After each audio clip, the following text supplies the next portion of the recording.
Final. তো অথবা অথবা ধনী দরিদ্র শ্রেণী বিভাজনকে বারংবার ফিরিয়ে আনা, পুনঃস্থাপন করা, এটাই কি আমাদের পৃথিবীর ইতিহাস? আর এক ফর্মে ধনী সবসময় দরিদ্রের একদল ধনী থাকবে, আরেকদল গরিব থাকবে, ডেফিনেটলি এটা তো হতে পারে না। এইটা কিন্তু এই চিন্তা কিন্তু আজকে আমাদের অনুষ্ঠান যারা দেখেছেন সমস্ত দর্শকের, এটা ডেফিনেটলি দিস ইজ ফিলোসফি, সেটাই দর্শন। এবং আমাদের জীবনে, প্রত্যেকের জীবনে দর্শনের এই মূল প্রশ্নগুলো আমরা সবসময় চিন্তা করি, এটা থেকে উত্তরণের পথ খুঁজে বেড়ার চেষ্টা করি। হ্যাঁ, কেউ আমরা ধর্মে নিজেকে সমর্পণ করে আমরা শান্তি খুঁজে পাই, অনেকে হয়তো ধর্মে সমর্পণ করে উত্তরটা খুঁজে পান না, তখন তার জন্য কি?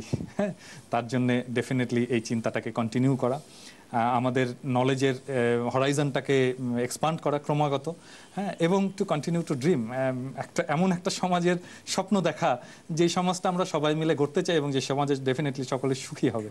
হ্যাঁ, এরকম সমাজ আমরা গড়তে চাই।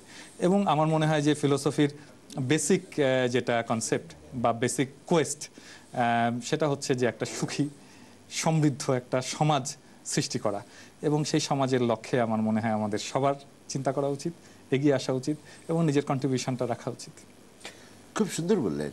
কিন্তু এটা যদিও মনে হয় যে দর্শন থেকে আমরা এর উত্তর হয়তো বা পাবো, আমরা সেদিকে যেতে পারি না, কারণ সেটা দেকার্তেই বলেছেন যে আপনার অভিজ্ঞতা লব্ধতা, আমি আছি, আই অ্যাম, আমার অস্তিত্বটা হচ্ছে আমার উপরে।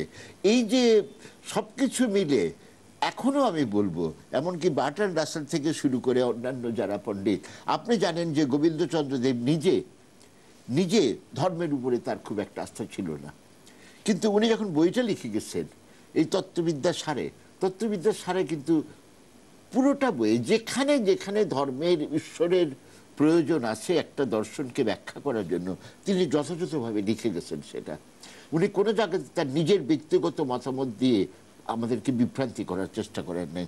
সেরকম আপনি যে বললেন, যখন আমরা সমস্যার পথ সমাধান খুঁজে পাই না, কেউ কখনো ধর্মের উপরে আস্থা রাখে, কেউ ঈশ্বরে বিশ্বাস রাখে, কেউ যুক্তিতে যায়, কেউ তর্কে যায়, এভাবে কিন্তু ব্যক্তিপত্রে আমরা এক একজন চিন্তা করতে পারবো না। আমাদের একটা সামগ্রিক দার্শনিক একটা মতবাদ প্রয়োজন, একটা না অনেকগুলোই থাক, আমরা বেছে নিতে পারবো কোনটাতে আমরা যাব। ডেফিনেটলি।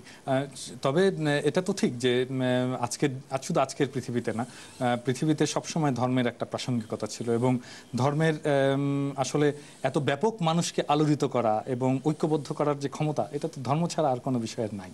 হ্যাঁ, তো এই আপনি যদি ইভেন আজকের যদি নিউজ সায়েন্টিস্ট আইনস্টাইনের কথা বলেন, আইনস্টাইনের শেষ সমর্পণ তো ছিল ধর্মের কাছেই। হ্যাঁ, যখন ওনার নিজের তত্ত্বটাই নিজেকে ডিজোন করার মতো একটা অবস্থায় চলে এসেছিলেন, হ্যাঁ, তিনি কিন্তু ঈশ্বরের আশ্রয় নিয়েছেন আর কি, সেটা বলেছিলেন ঈশ্বর তো পাশা খেলেন না। হ্যাঁ, যখন এই যে অনিশ্চয়তার তত্ত্বটা যখন উনি সামনাসামনি আসলো, তখন কিন্তু উনি ধর্মের আশ্রয় নিতে বাধ্য হয়েছেন। আপনি কিন্তু একটা কথা বলেছেন আগে আলোচনার মধ্যে, দেকার্তে চাননি যে তার অবস্থা গ্যালিলিওর মতো হোক, তো হয়তোবা ওইটা তার ছিল একটা ছদ্মবেশ, এমনও হতে পারে। আরেকটা জিনিস আছে, নিটশে কিন্তু শেষ পর্যন্ত আর কি কোনো সময় তার মানে আর কি ধর্ম বিশ্বাস করেননি।